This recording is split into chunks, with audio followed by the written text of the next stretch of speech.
নমস্কার আর welcome back. আচ্ছা, আপনাদের কখনো মনে হয়েছে মানুষ ঘোস্টিং কেন করে, কিংবা ঠিক কোন কোন বিষয়গুলোকে চিট করা বলা যায়? তাহলে এই গল্পগুলো ঠিক আপনার জন্য। এই গল্পগুলোতে আছে সেম রিলেশনশিপ ড্রামা, প্লাস আমার রিয়াকশন আর সাইকোলজিক্যাল ইনসাইট। দেখা যাক আপনাদের সাথে আমার মত মেলে কিনা।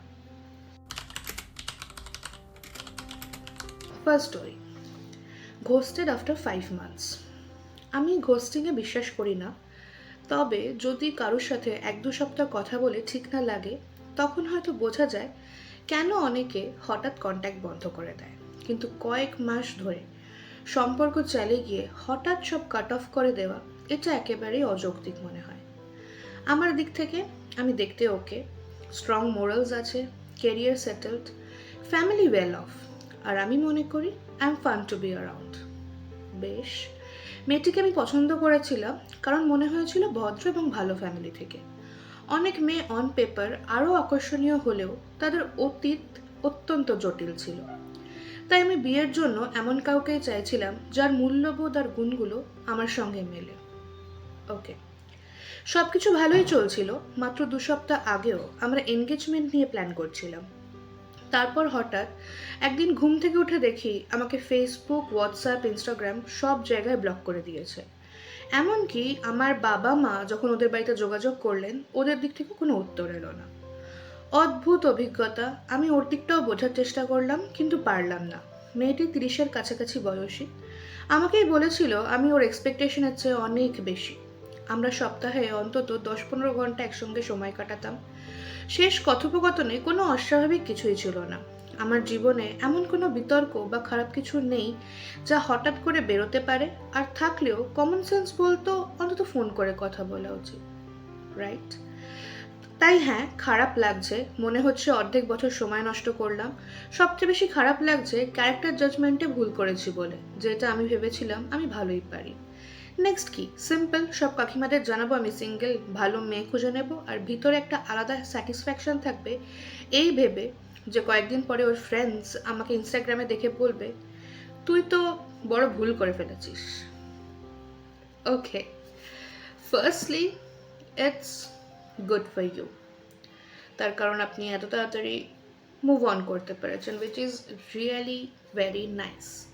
তার কারণ আপনার উল্টো দিকের পার্সপেক্টিভ জানতে চাইলে, টু বি অনেস্ট, সেদিকে কোনো পার্সপেক্টিভই নেই। এই কথাটা আমি বললাম তার কারণ প্রেমের ইনিশিয়াল স্টেজ ভার্সেস লেটার স্টেজে অনেক ডিফারেন্স। একটা মানুষ যখন শুরুতে প্রেমে পড়ে তখন সেখানে সবটুকুই হ্যাপি হ্যাপি, কিন্তু অ্যাট আ লেটার স্টেজ সেখানে দায়িত্ব, কর্তব্য, ভয়, অনেক কিছু থাকে। এবং এই যে আপনি বললেন যে এনগেজমেন্ট প্ল্যান করছিলাম, এনগেজমেন্ট, বিয়ে, এগুলো কোনোটাই ইয়ার্কি নয়। সুতরাং আমাদের আশেপাশে এরকম বহু মানুষ থাকে যারা সম্পর্কের ওই ইনিশিয়াল দিনগুলোতে ভীষণ এনজয় করে, তারা পছন্দও করে, কিন্তু যখন জিনিসটা গভীর হয়ে যায়, এবং খুব স্বাভাবিক, প্রত্যেকটা সম্পর্ক সেই গভীরতা স্টেজে যাবে, তার কারণ সম্পর্ক তৈরি হয় সেটার কারণে, একটা দিন সেটার একটা সুন্দর পরিণতি হবে বলে। কিন্তু তখন কিন্তু মানুষ সেটাকে পছন্দ করে না বা ভয় পায়, এবং সেই কারণেই বহু মানুষ গোস্টিং করে, কথা বলা বন্ধ করে দেয়, অকারণে ব্রেকআপ করে। তার কারণ ভালোবাসা তো একটা ছোট্ট ডোবা নয়, এটা একটা বিশাল সমুদ্র। সুতরাং সেখানে তোমাকে ডুব দিতেই হবে যদি তুমি সত্যি ভালোবাসো এবং সেটাকে পরবর্তী কাল অবধি নিয়ে যেতে চাও। কিন্তু সেটা যদি না পারো এবং তোমার যদি কর্তব্যতা বা এই সমস্ত ধরনের সব কিছুতে ভয় লাগে, তাহলে তো মানুষ চলে যাবে এবং সেটাতে কিছু করার নেই। কিন্তু এটা ভালো আপনার জন্য যে আপনি এত তাড়াতাড়ি মুভ অন করতে পেরেছেন। তার কারণ একটাকে নিয়ে যদি আপনি বসে থাকতেন বা এই মানুষটার সাথে যদি আপনার সম্পর্ক থাকতো, তাহলে কিন্তু একটা লেটেস্ট স্টেজও আপনাকে অনেক আনশিওর কথাবার্তা, অনেক ডাউটফুল কথাবার্তা ফেস করতে হতো। তার কারণ মানুষটা নিজেই জানে না সে কী চায়। সে প্রেমের ইনিশিয়াল দিকটা চায়, ভালো দিকটা চায়, হ্যাপি দিকটা চায়, কিন্তু যেখানে জিনিসগুলো একটু কঠিন হয়ে যায় তখন তারা ভয় পায়।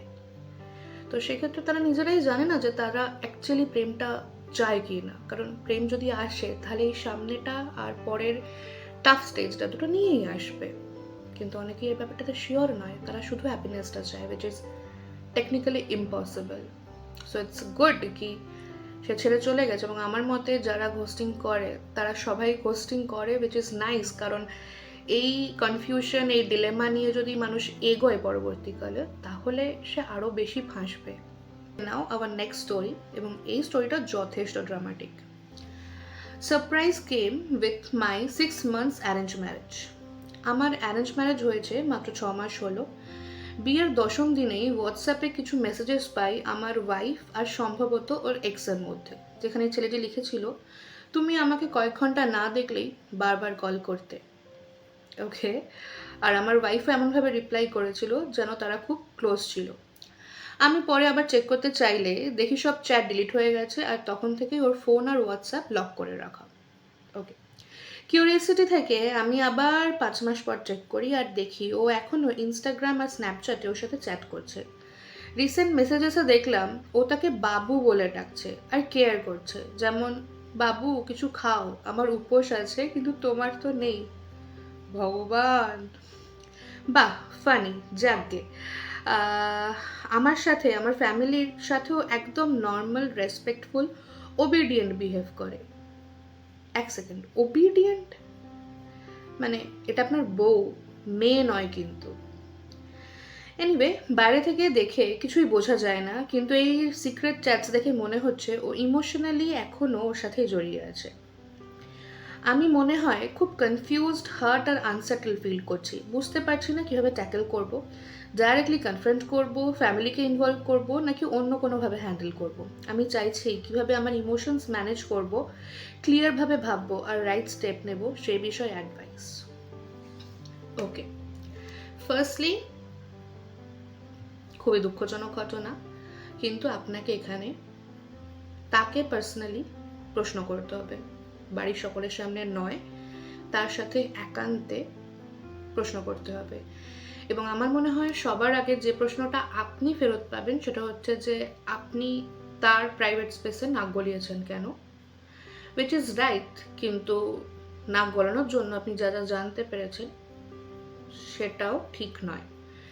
তো সেক্ষেত্রে আপনাকে ডাইরেক্টলি তাকে জিজ্ঞেস করতে হবে যে তার কি দাবি, তার কারণ সে কি চাইছে।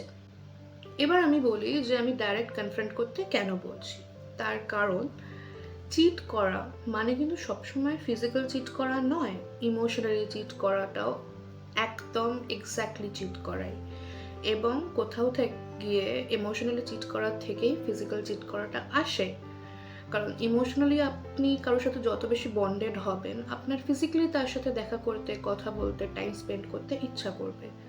তো ইমোশনালি চিট করাটাও একই সঙ্গে চিট করা, এবং সেটা থেকে আলটিমেটলি ফিজিক্যাল চিটিং ব্যাপারটা আসে। তো সেক্ষেত্রে আপনি তাকে জিজ্ঞেস করুন যে সেটা কেন করছে এবং তার কি ভালো লাগছে না বা এনিথিং। এবং সেখান থেকে যদি দেখেন যে তার খারাপ লাগছে, গিল্টি ফিল করছে, মেবি সেটা চাইছে না কিন্তু কোনো কারণে করে ফেলছে বা কন্টিনিউ করছে সেই জিনিসটা করাটা, তো সেক্ষেত্রে তার সাথে সেটাকে কথা বলে সেই জিনিসটাকে সর্ট আউট করুন। এবং আমার মনে হয় যে যে কোনো গভীর সম্পর্ক, সেটা বিয়ে হোক, সেটা লং টার্ম রিলেশনশিপ হোক, সেটা বন্ধুত্ব হোক, সেটা যে কোনো জায়গায় একটা emotional communication is very much needed. মানে আপনার বাড়িতে সে সমস্ত কাজ করছে, আপনার বাবা মার সাথে সে ভালোভাবে ব্যবহার করছে, বা আপনাকে সে সমস্ত কিছু জিনিস দিয়ে সাহায্য করছে, তার মানে এটা নয় যে সে আপনার সাথে অ্যাটাচড ফিল করছে।